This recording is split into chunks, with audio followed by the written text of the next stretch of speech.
When I got out in 1989, we had cataloged 57 different species. You have various types of what we normally call grays. We didn't call them grays in the military, but you had at least 3 types of the grays.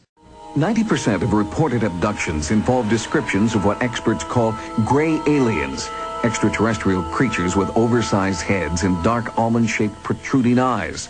Less common are insect-like or reptilian creatures. You have individuals that look very much like you and myself that could walk among us and you wouldn't even notice the difference, except for some of the things that they might be able to go ahead, even in a dark room, and touch an object and go ahead and identify what color that object might be. They would have a heightened sense of smell, sight, hearing.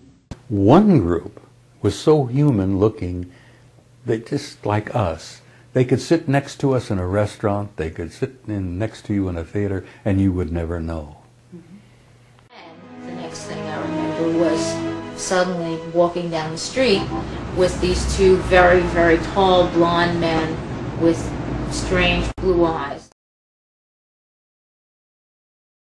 He brought me in front of a being that was so horrifying that I'll never be able to, put it out of my memory. It was very tall, probably about 7 foot tall. Very tall and very thin very and very scary, and sometimes insect. almost like an insect, very frightening. There's one being in particular that I always recognize, and he's not a gray. He's taller, he's thinner, he's got a bigger head, he's got bigger eyes.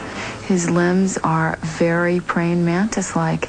I remember being on the table with my head turned away, not wanting to look at this creature. And then when I looked at him, I just recognized him as the one that I hated. This is a picture of my extraterrestrial husband. His name is Talab. This is how a Chitauri looks like. It stands about 11 feet high. It is a very slender being which seems not to have a bone structure. Its fingers have no joints. They are more as if the bones in here were flexible. Some of the Chitauris have got horns on their heads. And then they have got an eye in the center of their foreheads. An eye which doesn't close up down like a normal eye does, but which closes from side to side and which opens this way. But it is sort of like this 8 foot tall, bluish, bear with me now, hooded, meaning like nowadays if we think of, what would it be, like in the Star Wars movies when the guy wears the cloak. So you've got this hooded figure with shoulders that then sort of come down. Can't really see the facial features, but there is this prominent glow from what I think of as being an eye. How many alien races are there? How many different kinds of reports do we get? We get hundreds and hundreds and hundreds of the gray aliens and a smattering of the insect-like beings, which are generally seen as very tall. We get many, many reports.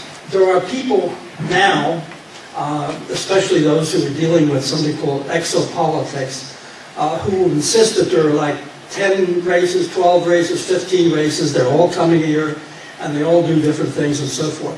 We are not getting different types of figures that look differently from one another, that are doing different things. And when we do have another type, which I don't have to illustrate here, a more reptilian thing with scale-like covering, sometimes with sort of a snout, they have all been reported in the same craft, doing the same thing together, cooperatively.